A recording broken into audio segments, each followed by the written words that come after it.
Good afternoon. I'm Ross Kent and I'm responsible for the institutional client group at NAB Asset Management.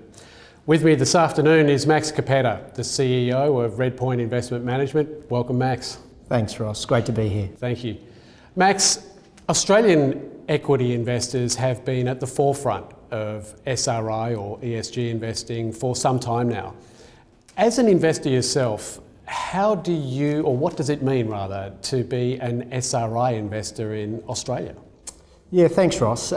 Socially responsible investing is nothing new.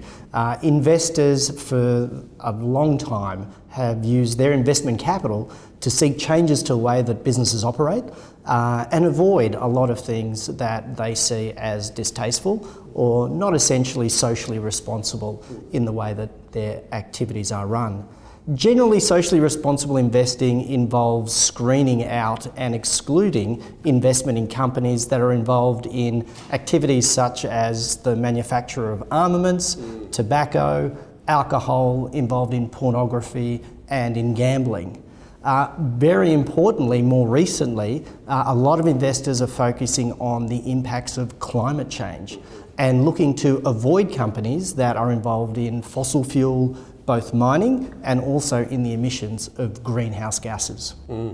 So if you are simply excluding those stocks that have a significant exposure to those industries, what does that mean in terms of your Australian equity portfolio? How much might you be excluding, for example, of the index? Yeah, so when we consider the ASX 200 benchmark as it is today, it's actually quite interesting for Australian equity portfolios. The fossil fuels exemption that you might want to screen out will in fact take approximately 15% of the market cap out of your investable universe. That's by virtue of the fact that the Australian market, as we know, has a reasonable concentration in that resources sector. Yes. In other words, companies that are involved in the extraction of coal and also petroleum, that is oil and gas. Wow, 15%. So how do you go about reallocating that capital, for example, if you've been asked to exclude those stocks from your portfolio? It's an important thing for investors to consider how they actually do that.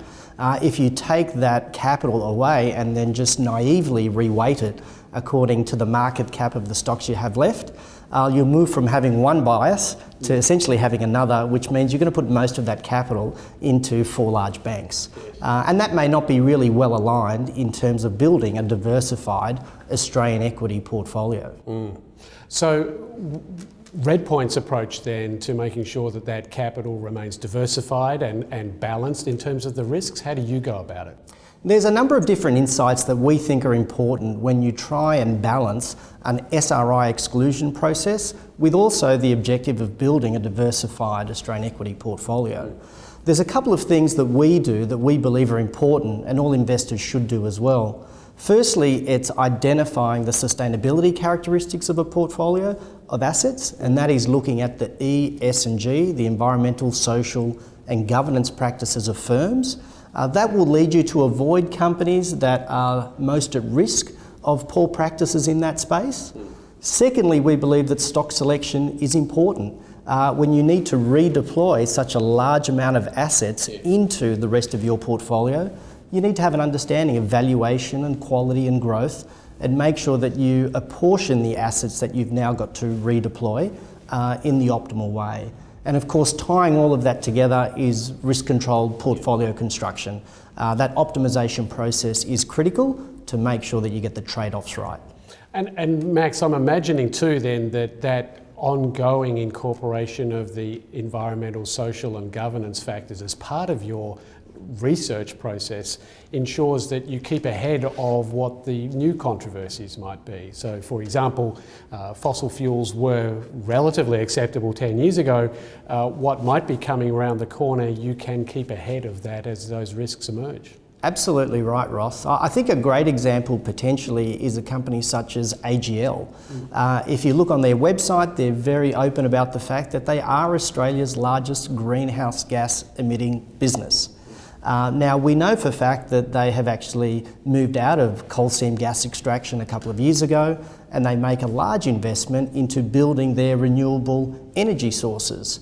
Now, the interesting thing may be that they may become the poster child for a company that is transitioning to a low carbon world. Having an insight into the way that they are managing those environmental risks can potentially give investors an insight about when might be the best time to embrace some of these companies and actually be part of the way that they can transition to avoid the downsides of climate risks that may come through in the future. Yeah. Max, thank you very much. Some really important takeaways there for me at least. I think the simple rebalancing of the capital you freed up, avoiding the sin stocks as you put it, isn't so simple when you have to take into account the need to remain diversified and exposed to the companies that your judgment is going to have yielding the better returns over time. Thank you. Thanks, Ross.